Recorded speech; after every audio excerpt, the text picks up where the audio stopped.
Salut, bonjour à tous, bienvenue dans la vidéo. Comme promis, aujourd'hui vidéo sur le Traxxas TRX 4. Donc moi il va avoir 3 ans le mois prochain cet engin. J'ai quasi rien fait dessus, j'ai changé quelques trucs, mais il n'y a pas eu d'entretien encore sur les différentiels pour l'instant. Ni sur la boîte de vitesse, ni rien d'autre.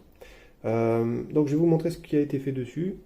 Donc là j'ai mis ça, c'est pas très esthétique, mais je l'avais mis pour filmer avec la GoPro, avoir une vue dessus. Donc il y a déjà une vidéo sur la chaîne, vous pouvez aller voir. Alors j'ai changé. La première chose qui a été changée, c'est ici au niveau des jantes. D'origine c'est des jantes en plastique et ma femme m'a offert ça. Il me semble que c'était pour mon anniversaire. Donc des jantes en alu de la marque Snake. C'est du beadlock, hein.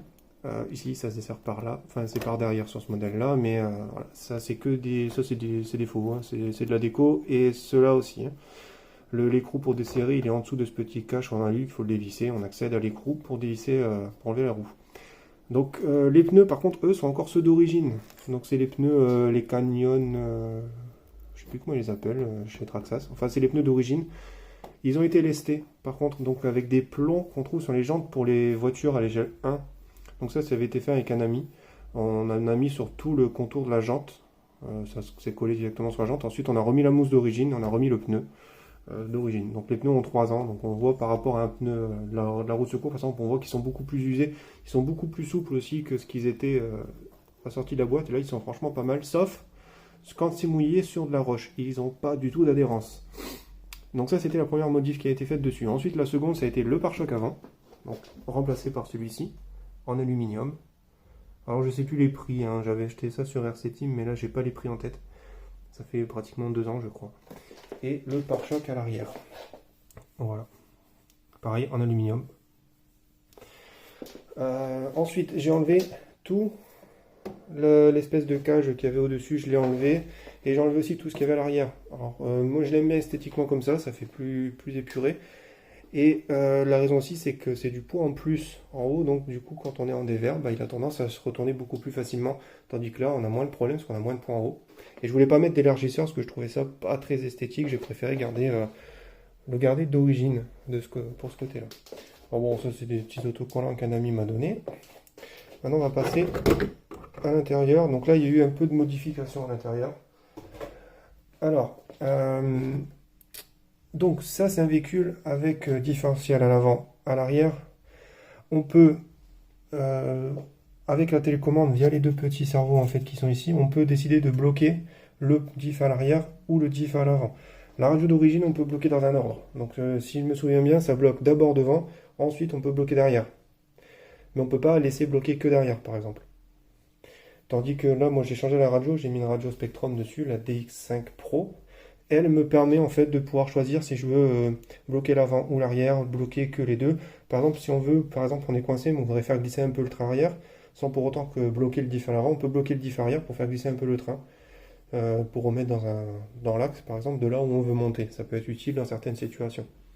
Donc ça me permet de faire ça. Ensuite, on a ici le cerveau ici pour la boîte de vitesse. Donc on a une vitesse pour aller un peu plus vite et une autre pour aller un peu plus lentement. C'est celle que j'utilise pour faire du crapahutage. Dessus, j'ai changé aussi le moteur, le Vario et le moteur d'origine. D'origine, on est sur un moteur charbon que j'ai pas sorti d'ailleurs. J'ai pas pensé à le sortir pour vous le montrer, mais c'est un moteur charbon en taille 550, 21 tours et avec le Vario, le VX, c'est pas le VXL, c'est le XL5 en fait, qui était sur les slash avant. C'est plus sur les slash maintenant parce que je crois qu'ils l'ont changé. Mais voilà. Donc moi, je suis parti sur du Hobby-Wing. Donc c'est celui-ci, le Xerun Axe. Donc c'est un combo qui est conçu pour les crawlers et les engins, les squales, on va dire, des voitures plus ressemblantes. Donc ils ont beaucoup de couple, mais surtout ils ont un démarrage très en douceur.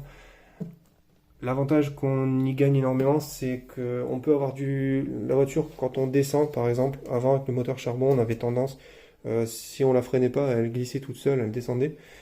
Elle s'emballait, on va dire. Tandis que là, on peut choisir de manière à ce que ça descende vraiment tout doucement. Ça, c'est génial par rapport à ce qu'on avait d'origine. Et aussi, après, ce qui est énorme, c'est l'autonomie qu'on a avec un combo brushless là-dessus. Avec une 3800, comme c'est dit que je vous avais présenté dans la vidéo d'avant. Je tiens plus de 2 heures en fait. Au bout d'une heure et demie, je crois, on avait fait un test, alors qu'il faisait quand même assez froid, hein, il devait faire dans les 3-4 degrés quand on avait roulé. Et au bout d'une heure et demie, je crois que j'avais consommé que 30% de la batterie, à peu près. Entre 25 et 35%, on va dire, de la batterie que j'avais consommée. Donc ça, il restait encore énormément dedans.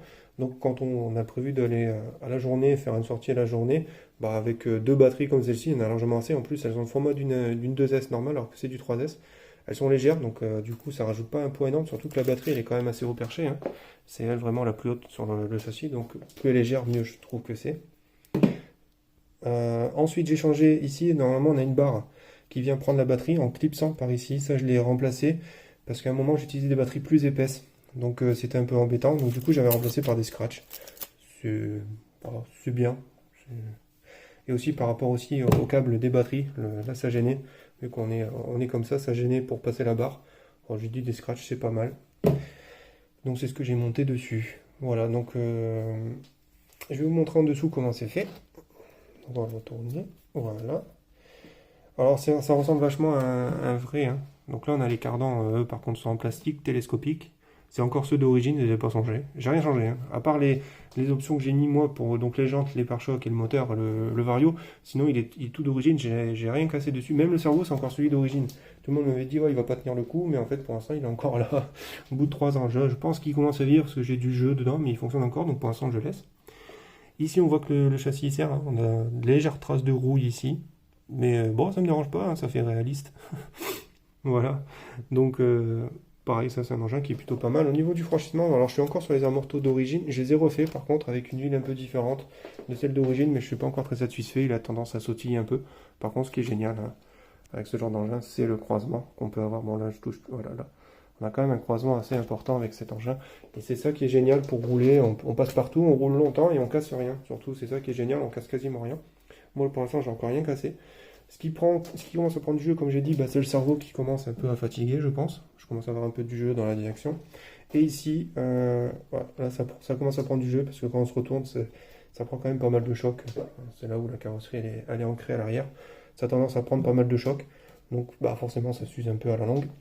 Et le cerveau, ben voilà, prépare son remplacement futur. Voilà, donc ça c'était pour faire un petit truc dessus. Donc il y a déjà quelques vidéos sur la chaîne de cet engin. Il y a aussi également un petit montage photo de la dernière sortie que j'avais fait. Donc on voyait dessus, il y avait Loïc, il y avait Nico aussi qui était là, il y avait Alex. C'est des amis à moi avec qui je tourne aussi. Nico et Loïc aussi avec ORMCC, donc la piste bitume que vous avez vu, la voiture que je vous ai présentée. La HPI, en fait, je tourne avec ça avec eux là-bas. Et après, au Paradou, c'est là où nous on roule, c'est un spot au Paradou, on roule avec ces engins-là. Et il y a aussi, j'ai pas encore roulé sur cet endroit-là, c'est un parc, c'est le Squall Park 13 à Aiguière. C'est un endroit, franchement, c'est joli à voir. Je l'ai vu en vrai, mais j'ai jamais roulé dessus. Et pareil, peut-être que je vais prendre la licence, mais là, avec ce qui se passe en ce moment, je suis pas sûr de la prendre tout de suite. Donc je verrai. Après, ils font des forfaits à la journée, on paye 10 euros, on a accès à la journée.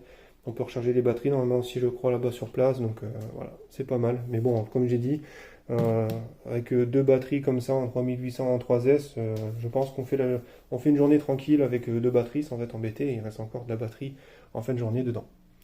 Voilà, donc maintenant je vous dis à la prochaine pour une autre présentation. Je ne sais pas encore ce que je vais vous présenter. Peut-être que il y a une grosse échelle aussi que je vais vous présenter, mais pour l'instant elle est en cours de montage. J'ai pas encore tout mis dessus. Donc elle, ça sera par la suite.